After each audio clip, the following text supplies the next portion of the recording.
দেখুন এই চার্টটা, এটা হলো নিফটির আইটি সেক্টরের চার্ট। যদি আমি 3 ফেব্রুয়ারি থেকে এখন অবধি বলি, তাহলে প্রায় এটা 19% কারেকশন করে গেছে।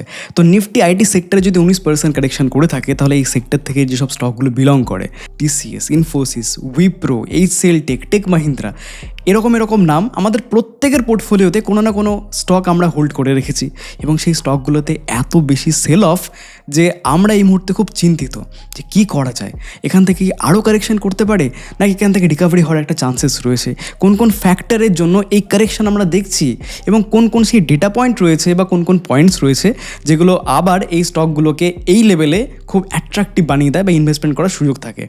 তো এখন এই মুহূর্তে সব থেকে বড় প্রশ্ন সবার, যে এই যে কারেকশন করছে, আমরা বর্তমানে তো দেখছি যে আইটি নিয়ে আমরা কন্টিনিউ সব ইউজ করছি। আপনি দেখছেন এই ভিডিওটা যেটা আমি বানাচ্ছি, সেখানেও আইটির বিশালভাবে প্রয়োগ রয়েছে, এবং ভবিষ্যতে এটা কমবে না, এর ইউজেস দিনে দিন বাড়বে। তাহলে অনেকে মনে করতে পারেন এই যে কারেকশন করেছে এটা একটা দারুণ অপরচুনিটি, এখন বিনিয়োগ করে দিই, তো পরবর্তী ক্ষেত্রে তখন আরও ভালো একটা আমাদের রিটার্ন পার্সেন্টেজ হয়ে যাবে। তো এরকমভাবে ভাবনা চিন্তা অনেকের মাথার মধ্যে ঘোরাঘুরি করতে পারে। তো এখন এই বিষয়টাই আমরা আলোচনা করব যে এইটা কতটা যুক্তিযুক্ত, এখান থেকে কি আরও কারেকশন করতে পারে, নাকি রিকভারি করার চান্স রয়েছে, কোন কোন ফ্যাক্টর রয়েছে, কোন কোন দিকে খেয়াল রাখতে হবে, এবং কোন সময় আমরা এক্স্যাক্টলি বলতে পারবো যে হ্যাঁ এবারে এর ভালো দিন শুরু হতে চলেছে।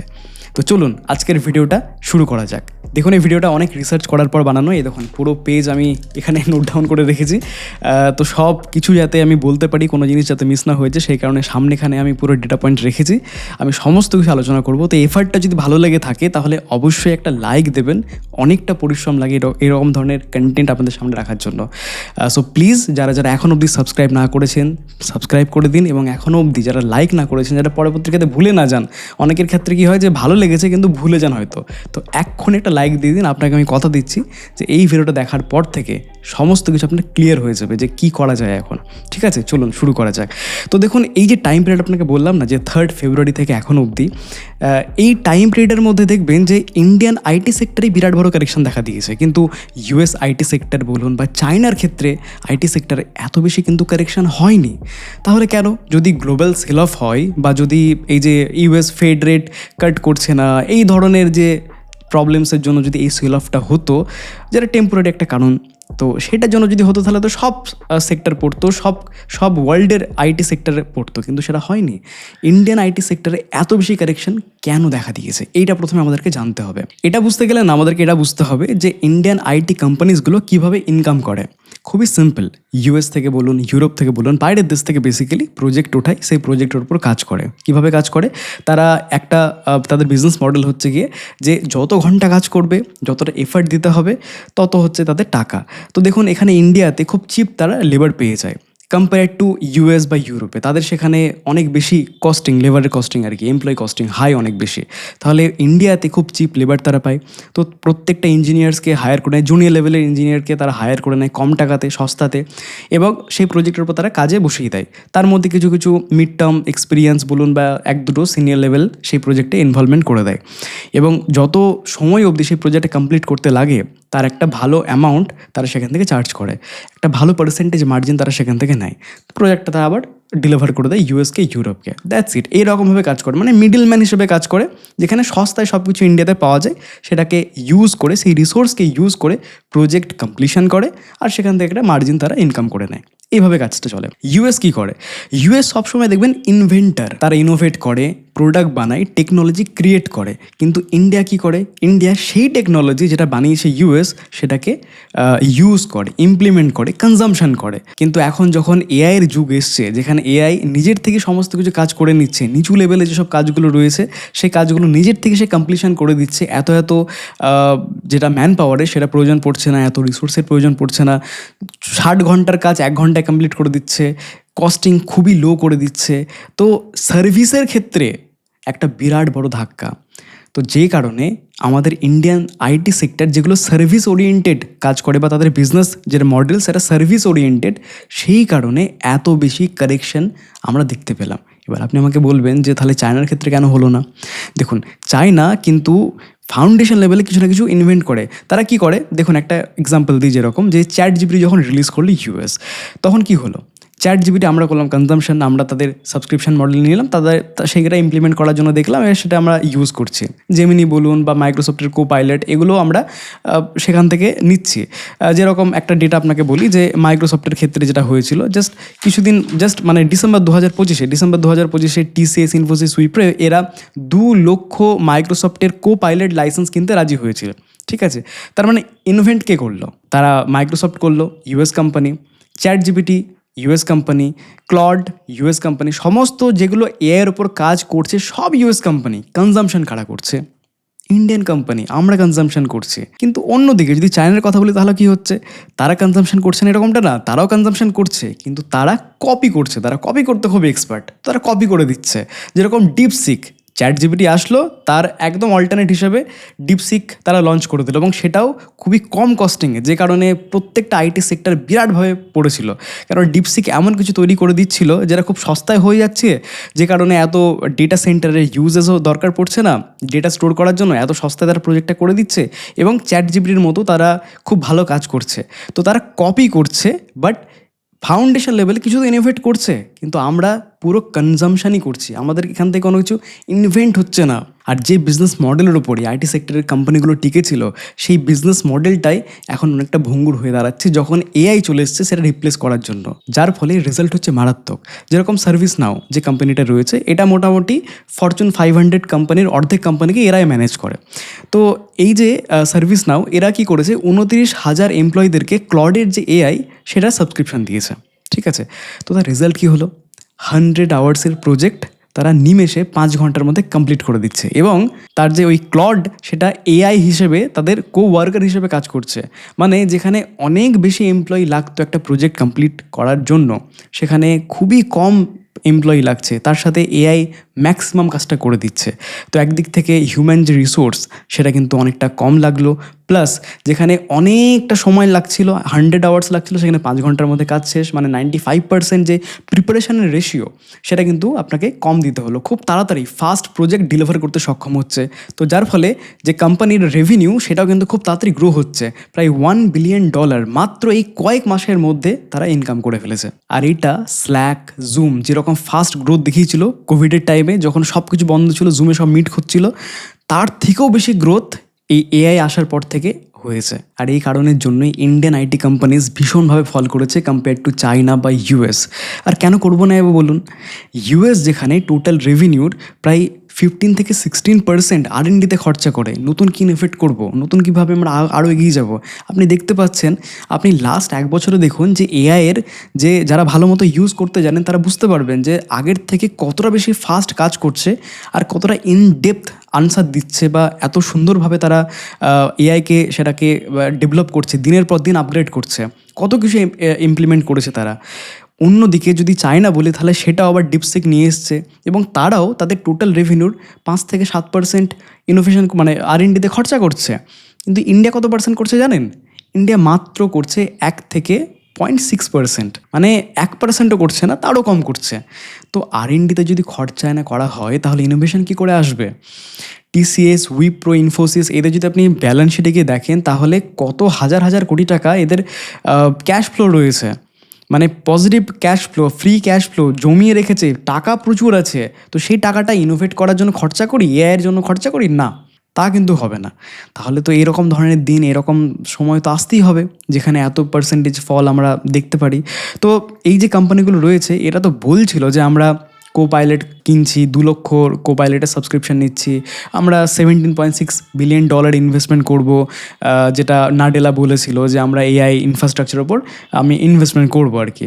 তো এই ধরনের কথাবার্তা তো চলছে, প্লাস নিজেরাও যেরকম উইপ্রো $1 বিলিয়ন ইনভেস্টমেন্ট করছে AI 360 ডিগ্রির ওপর, টিসিএস করছে উইজডম নেক্সট প্ল্যাটফর্মের ওপর, ইনফোসিস করছে ট্রপাস AI স্যুটের ওপর। তো এরা করছে, কিন্তু যে পরিমাণ করা উচিত সেই পরিমাণ করছে না, অনেকটা কম করছে।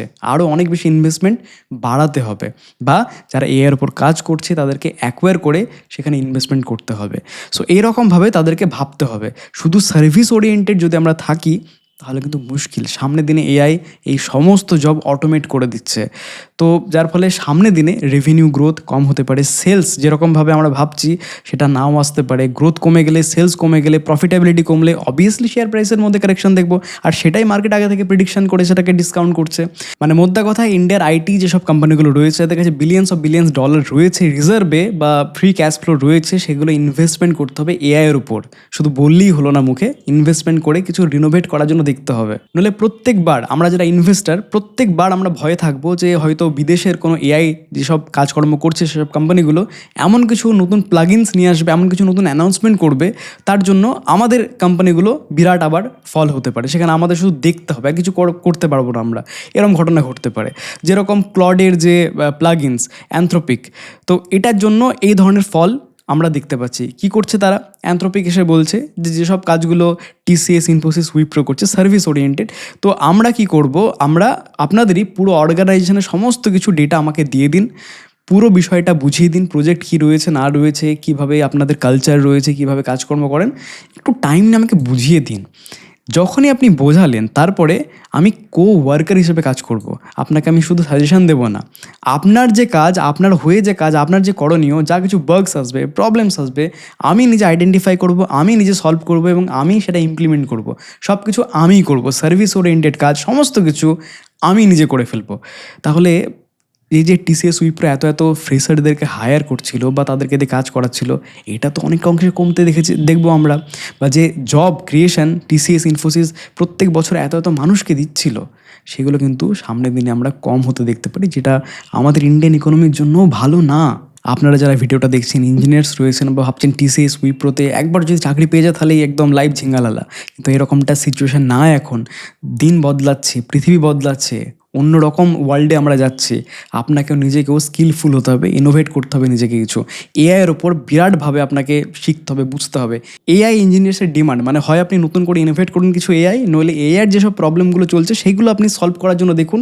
এই ধরনের যেগুলো জব প্রোফাইল বলুন বা জব ক্রিয়েশনের জন্য সামনের দিনে খুব বেশি ডিমান্ড আমরা দেখতে পারি। বাট সার্ভিস ওরিয়েন্টেড যেগুলো কোডিং, হয়তো কিছু একটা করতে হবে আপনাকে, সেই কোড আপনি করছেন, সেইগুলো পুরো মিটিগেট হয়ে যাবে, সেগুলো আর থাকবেই না, সেগুলো সব এআই করে নিতে পারবে। তো ইন্ডিয়ান আইটির ক্ষেত্রে যে শুধুমাত্র এআই একটা প্রবলেম তা কিন্তু নয়, এর সাথে আরও একটা রয়েছে প্রবলেম, সেটা হলো জিসিসি, যেটা ডাবল অ্যাটাক করছে।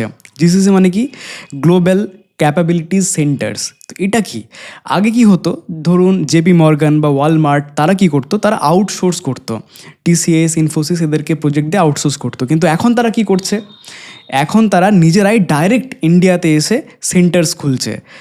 তো কেন করছে এটা? তার কারণ ডেটা সিকিউরিটি। কোনো কোম্পানি চাইবে না তাদের যে ক্রুশিয়াল ডেটা সেটা কোনো থার্ড পার্টি আইটি কোম্পানির কাছে থাকুক বা ওপেন এআইয়ের সার্ভারে থাকুক, কেউই চাইবে না। সে চাইবে নিজেদের ডেটা নিজে আমরা প্রোটেকশন করব, আমাদের নিজেদের সার্ভারে রাখবো, আমরা সিকিউরিটি দেবো। কেন, ডেটা যদি লিক হয়ে যায় তাহলে এর থেকে খারাপ কিছু হয় না। ডেটা লিকেজ আগের থেকে কিন্তু অনেকটা বেড়েওছে। আপনি দেখবেন, আপনি যখন এআইয়ের এই রেসে যখন আপনি অনেক কিছু নিউজ শুনবেন, তখন দেখবেন যে এই এআইয়ের রেসে এত ছুটছে মানুষ, প্রত্যেকটা কোম্পানি যারা এআই কাজ করছে তারা ডেটাকে সেফগার্ড করার জন্য এতটা কিছু দেখছে না। তারা দেখছে যে আমাকে নতুন কিছু ইনোভেট করতে হবে। তো ডেটা সিকিউরিটির উপর যেহেতু খেয়াল রাখছে না, সেহেতু হয়তো তাদেরকে প্রজেক্ট দিলে ডেটা লিকেজ হওয়ার সম্ভাবনা অনেক বেশি থাকতে পারে। সেটা একটা কোম্পানির একটা রিপুটেশনের একটা ব্যাপার থাকতে পারে, বা তাদের এমন কিছু ডেটা লিক হয়ে গেল যেটা কাস্টমার সেটা ঠিকভাবে নেবে না। ঠিক আছে, তাহলে একটা কোম্পানির অনেকটা ভ্যালুয়েশন এটার উপর ডিপেন্ড করছে যে ডেটা যেন সুরক্ষিত থাকে, তার উপরে, যেটা টপ নচ প্রায়োরিটি থাকে। প্রত্যেকটা আইটি কোম্পানির টপ নচ প্রায়োরিটি এটা থাকে। সেই কারণে প্রত্যেকটা কোম্পানি চায় নিজের ডেটা নিজেদের সার্ভারে রাখতে, সুরক্ষিত রাখতে। আমরা এআইয়ের ইউজ করব ঠিকই, কিন্তু সমস্ত কিছু প্রোটেকশনে যেন থাকে, আমাদের নিজেদের সার্ভারে যেন থাকে। আর এইটা একমাত্র জিসিসির মাধ্যমে সম্ভব। ইন্ডিয়াতে তারা ডাইরেক্ট এসে জিসিসি সেন্টার খুলে, যেখানে 500 জন আগে লাগতো হিউম্যান পাওয়ার, সেখানে এখন 50 জনই কাজ হয়ে যাচ্ছে, বাকিটা এআই করে দিচ্ছে, তাই না? তো যার ফলে কস্ট কাটিংও হচ্ছে, প্লাস ডেটা নিজে সার্ভারে থাকছে, সুরক্ষিত থাকছে। এর থেকে বেশি কী চাই? তাই যেখানে ইন্ডিয়ান আইটি কোম্পানিগুলোর আগে আউটসোর্স করার দরুন একটা সেলস বাড়তো, সেখান থেকে একটা ভালো ইনকাম করা যেত, কিন্তু সেইটাও এখন আস্তে আস্তে কম হতে দেখা দিচ্ছে, যেহেতু এই ধরনের কোম্পানিগুলো, বাইরের বিদেশের কোম্পানিগুলো নিজেদের জিসিসি খুলছে ইন্ডিয়াতে। এবারে আপনাকে খুবই ইন্টারেস্টিং একটা ডেটা দেখায়। নিফটি আইটি সেক্টর কখন কখন ক্র্যাশ করেছিল, কোন ইভেন্ট ছিল এবং কতটা সময় লেগেছিল রিকভার করতে। তো দেখুন 2000 সালে যখন .com বাবল তৈরি হয় তখন 75% ক্র্যাশ করে গেছিলো, 75% নিফটি আইটি সেক্টর। সেখান থেকে রিকভার করতে টাইম লেগেছিল প্রায় 2 বছর, অনেকটা সময় লেগেছিল। 2008 সালে ফাইন্যান্সিয়াল ক্রাইসিস তৈরি হয়, তখন 55% ক্র্যাশ করেছিল, কিন্তু সেখান থেকে রিকভার করতে অনেকটা টাইম লেগেছিল যদিও, কিন্তু বছর লাগেনি, কয়েক মাস লেগেছিল। কোভিডের টাইমে যখন ক্র্যাশ করে তখন কয়েক মাস, জাস্ট 2-3 মাসের মধ্যে রিকভার করেছিল নিফটি আইটি সেক্টর। খুব ফাস্ট ফল এবং খুব ফাস্ট রিকভারি। শুধু নিফটি আইটি সেক্টর না, তার সাথে আরও অনেক সেক্টর যেগুলো খুব তাড়াতাড়ি রিকভার করেছিল। তার মধ্যে নিফটি আইটি সেক্টর সব থেকে উল্লেখযোগ্য আর কি, আমাকে উল্লেখ করতেই হয়। ফার্মা এবং আইটি তখন খুবই ফাস্ট রিকভার করেছিল বাকি সেক্টরের তুলনায়। এবং 2020 সালে যখন রেট হাইক করে, ফেড রেট হাইক করে, তখনও 28% এই সেক্টরটা কারেকশন করে, কিন্তু তারপরেও দেখুন অনেকটা রিকভার করেছিল। আর এখন এআই ডিসরাপশন যেটা আমরা দেখতে পাচ্ছি 2026 সালে, সেখানে এখন আপাতত 15% কারেকশন করে রয়েছে। ক্র্যাশ তো বলবো না, 15% কারেকশন করে রয়েছে। তো এখন অনেকেই বলতে পারেন যে প্রত্যেকবার যখন ক্র্যাশ হয়েছিল তখন আমরা দেখেছিলাম যে সবসময় রিকভারি, হ্যাঁ পড়েছিল, মানলাম ক্র্যাশ হয়েছিল, পড়েছিল, কারেকশন করেছিল, কিন্তু সেখান থেকে তো রিকভার করেছে। তাহলে এই সময় কী এমন ডিফারেন্স রয়েছে? এখানে যে পড়ে গেছে সেটা তো রিকভার করতে পারে, একদম ঠিক রিকভার করতে পারে, কিন্তু এখানে একটা বিষয় আমাদেরকে বুঝতে হবে। এই যে .com বাবল হয়েছিল সেখানে স্পেকুলেশন, অনেকটা বেশি স্পেকুলেশন বাবল হয়েছিল অ্যাকচুয়ালি। তো সেই কারণে এটা আর কি 75% ক্র্যাশ করেছিল। ফাইন্যান্সিয়াল ক্রাইসিস কিসের জন্য হয়েছিল? মর্গেজ যে ফ্রড সেটার জন্য হয়েছিল। কোভিড প্যান্ডামিকের জন্য হয়েছিল। আর রেট কাট যেটা হাইক করেছিল সেটা তো যখন যখন ইনফ্লেশন অনেকটা বেড়ে যায় তখন রেট কাট হাইক করে সেটাকে কন্ট্রোল করার জন্য দেখে। সেটা এর আগেও ইভেন্ট হয়েছিল, 2015 সালের দিকেও হয়েছিল। প্রত্যেকটা ইভেন্ট যা এখন অবধি যতগুলো হয়েছে সবগুলো এক্সটার্নাল ফ্যাক্টর, কিন্তু এখন এই মুহূর্তে সবথেকে বড় কোশ্চেন আমাদের নিজেদের বিজনেস মডেল নিয়ে। Internal factor, fundamental factor. AI পুরো যে ওয়ার্কফোর্স সেটাকে রিপ্লেস করে দিচ্ছে। আমরা যে সার্ভিস প্রোভাইড করি সেটাকে অটোমেট করে দিচ্ছে, কো পাইলট হিসেবে কাজ করছে, কো ওয়ার্কার হিসেবে কাজ করছে। তো যার ফলে আমাদের যে এক্সিস্টেন্স সেটা নিয়েই একটা বড় প্রশ্ন চলে এসছে। তো যে কারণেই আমার মনে হয় যে শুধুমাত্র যে 15% কারেকশানে এই মুহূর্তে যে দারুণ অপরচুনিটি, এটা সস্তা, এই সময় বিনিয়োগ করা যেতে পারে, এটা কিন্তু আমার ব্যক্তিগতভাবে এখন অবধি আমার অ্যানালাইসিস বলছে না বা আমি মনে করছি না। আমার মনে হয় যে এখান থেকে আরও কারেকশান করতে পারে। বিশেষ কিছু ফ্যাক্টর রয়েছে যেগুলো দেখে আমাদের খেয়াল রাখতে পারি, তখন আমরা বলতে পারি যে হ্যাঁ এর ভালো সময় বা খারাপ সময় হয়তো কেটে গেছে, ভালো সময়ের দিকে এরা যেতে পারে, সেই বিষয় নিয়ে একটু ডিসকাস করছি। কিন্তু এখান থেকে যে কারেকশন করার সম্ভাবনা অনেক বেশি, সেইটা মোটামুটি আপনি আজকের এই ভিডিও দেখে বুঝতে পারলেন। এছাড়া জেপি মর্গানের যদি একটা রিপোর্ট বলি, তাহলে তারা বলছে যে এখন যে পার্সেন্টেজ গ্রোথ চলছে 4 থেকে 5%, সেই অনুযায়ী এই ধরনের ভ্যালুয়েশন যেটা অনেকটা পড়ে রয়েছে সেই ভ্যালুয়েশনটা ঠিক আছে।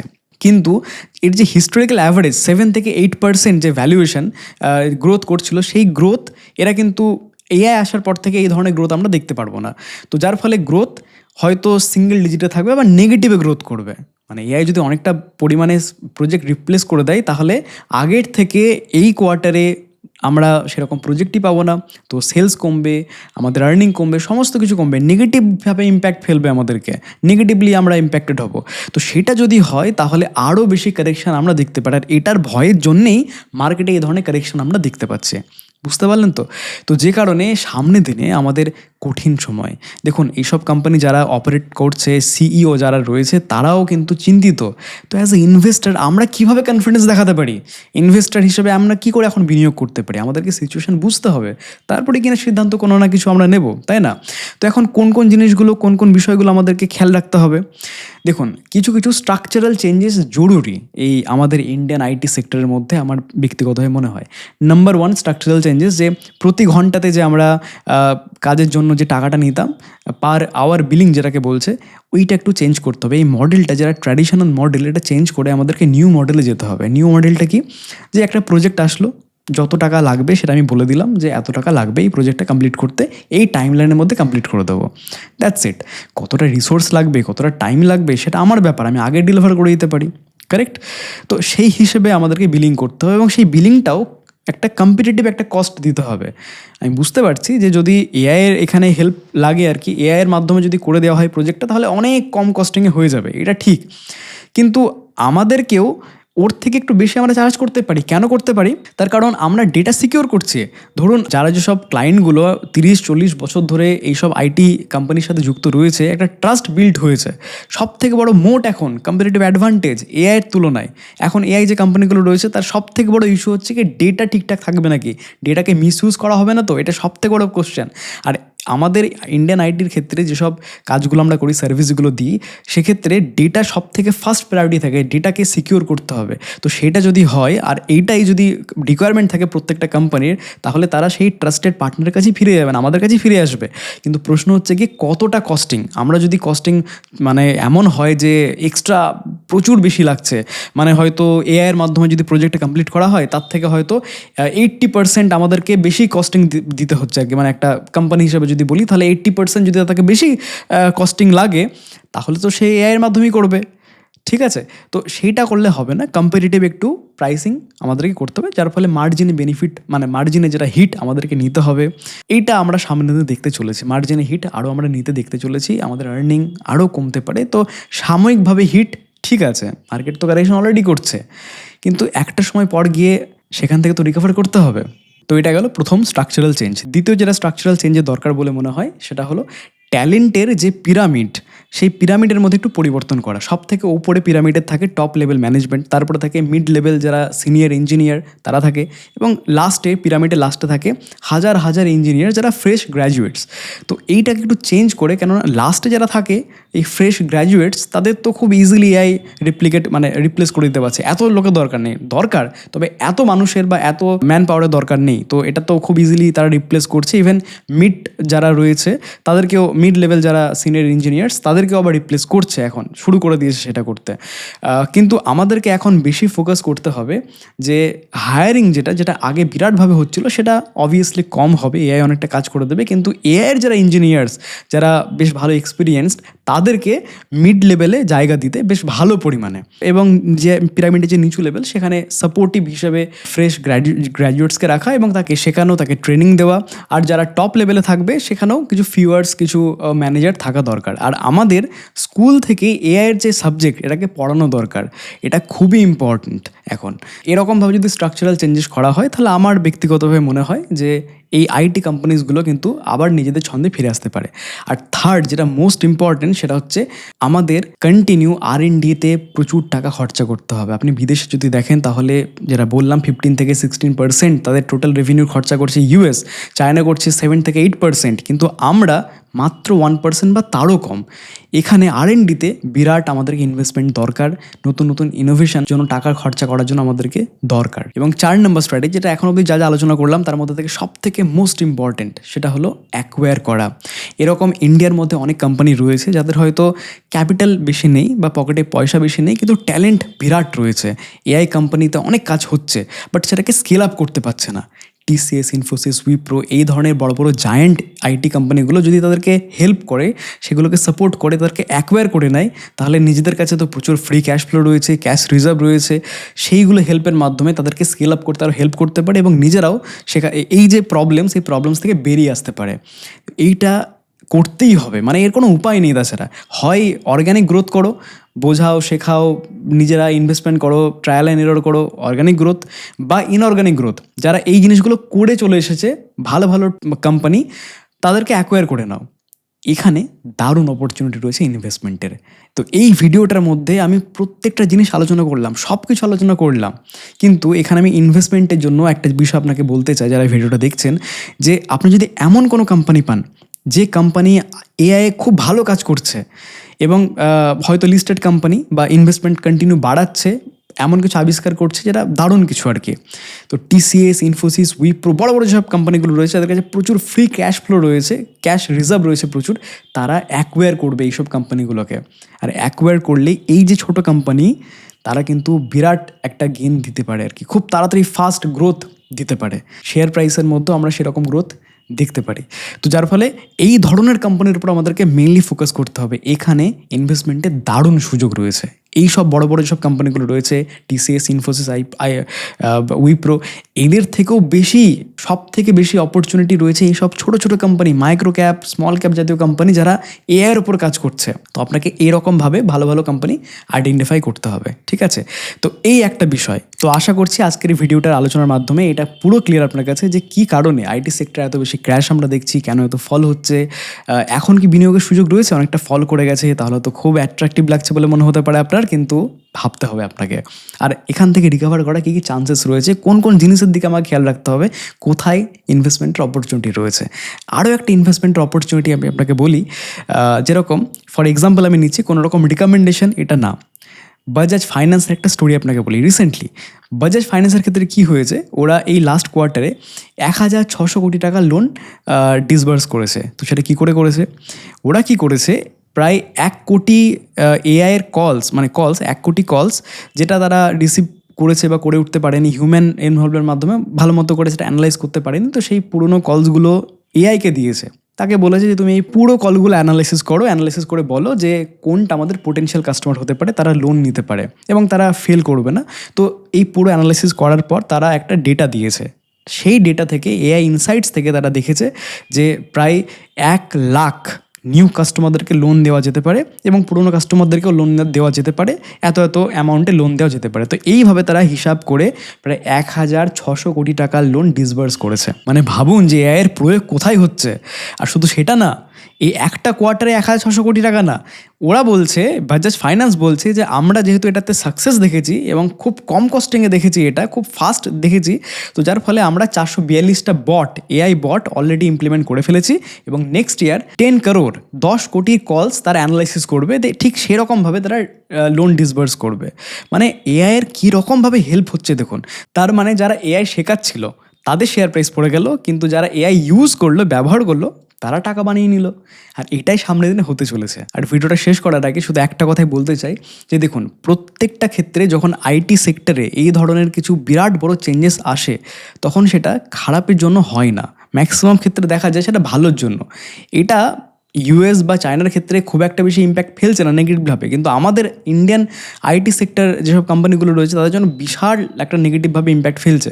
কিন্তু এখান থেকে আমরা বেরিয়ে আসতে পারবো, এর আগেও পেরেছি, বারবার পেরেছি। তো এর আগে যখন একটা ছোট্ট এক্সাম্পল দিই আপনাকে, যখন অনেক আগে দেখবেন ওয়েস্ট বেঙ্গল আইটি হাবের জন্য তৈরি করা, মানে কথা চলছিল যে ওয়েস্ট বেঙ্গল আইটি হাব হবে। তো তখনকার যে সরকার ছিল, সিপিএম ছিল, তখন তারা বলছিল যে যদি কম্পিউটার চলে আসে তাহলে তো যারা মানুষজন তাদের তো সংখ্যা অনেক কমে যাবে, তাদের চাকরি পাবে না, তো অনেক বেকার হয়ে যাবে, আমাদের ফাইন্যান্সিয়াল, আমাদের যেটা ইকোনমিক, সেটা প্রবলেমে আসতে পারে। তো এই সব ভাবনা চিন্তা করে কম্পিউটারকে আর কি তারা অ্যাকসেপ্ট করেনি। তো সেইটাই পরে হাব হয়ে গেল ব্যাঙ্গালোরে গিয়ে, ঠিক আছে? তো বিষয় হচ্ছে গিয়ে প্রত্যেকটা চেঞ্জেস, প্রত্যেকটা বিষয় এমন কিছু জিনিস আমাদের সামনে নিয়ে আসে বা এমন কিছু অপরচুনিটি সামনে নিয়ে আসে, যেটা হয়তো আপনি আজকে বাড়িতে বসে বা এই ভিডিওটা বানানোর সময় 2026-এ দাঁড়িয়ে আপনি বুঝতেই পারছেন না, বা আমরা ভাবনা চিন্তাই করতে পারছি না। একটা হয়তো 1 বছর 2 বছর পরে হয়তো এই এআই আসার জন্যেই আরও প্রচুর জব অপরচুনিটি আমাদের বেড়ে গেল, প্রচুর ভ্যাকান্সি চলে আসবে, এমনও হতে পারে। কেউ জানে না, কিচ্ছু জানে না। যেভাবে লাস্ট 10 বছরে আইটি সেক্টরে যেরকমভাবে পরিবর্তন আমরা দেখলাম, যে যা কিছু হচ্ছে, বিরাট ফাস্ট চেঞ্জ হচ্ছে। আর এখানে আমার মনে হয় এমনও কিছু আসবে যেখানে আবারও আমরা প্রচুর ভ্যাকান্সিস দেখব, প্রচুর সেখানে হিউম্যান ইনভলভমেন্ট দরকার পড়বে, হয়তো কাজের সংখ্যা অনেক বেড়ে যাবে, প্রজেক্ট অনেক বেড়ে যাবে। আগে যারা এআই ইউজ করতো না, ছোটো ছোটো কোম্পানি, আইটির অতটা প্রয়োজন পড়তো না, তারাও ছোটো থেকে ছোটো কোম্পানি, মানে আমার মাইবিনো কোম্পানিতেও আমিও কিন্তু এআই ইউজ করছি, ঠিক আছে? তো এমনও হতে পারে যে আরও অনেক কোম্পানি যারা এআই নিয়ে ভাবতেই পারেনি, তারা সেই এআইয়ের প্রজেক্ট জন্য টিসিএস, ইনফোসিস বা এদেরকে হায়ার করছে, ম্যানেজ করার জন্য হায়ার করছে, হতেই পারে না? তাহলে তো আরও অপরচুনিটি খুলে গেল, তাই না? তো দেখুন, আমার ব্যক্তিগত মনে হয় যে এআই আমাদেরকে খারাপ কিছু করার জন্য আসেনি, এটা ভালোর জন্যই এসেছে। আমরা আমাদের নিজেদের কাজকে আরও সহজভাবে করতে পারি এবং তার জন্য আরও এক্সট্রা অন্যান্য যেসব কাজের ভ্যাকান্সিও তৈরি সামনের দিনে হতে আমরা দেখতে পারি। বাট আমাদেরকে সবসময় নিজেদের স্কিলের ওপর কাজ করতে হবে, করে যেতে হবে।